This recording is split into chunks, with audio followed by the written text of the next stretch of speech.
নাইজেরিয়ার উত্তরাঞ্চলে চলতি বছরের প্রথম ৬ মাসে অন্তত ৬৫২টি শিশু অপুষ্টির শিকার হয়ে মারা গেছে।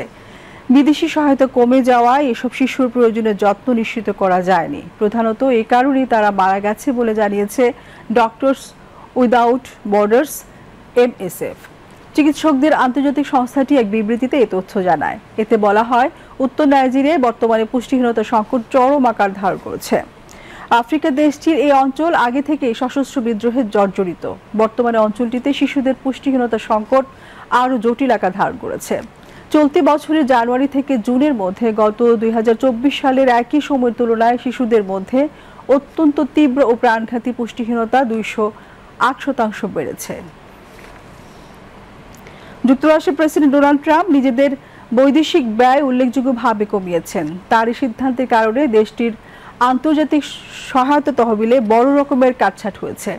এই সঙ্গে যুক্ত হয়েছে নাইজেরিয়ার জীবনযাত্রার ব্যয় ও সন্ত্রাসী হামলা বৃদ্ধির ঘটনা। এতে করে দেশটির উত্তরে চরম সংকটময় পরিস্থিতি তৈরি হয়েছে।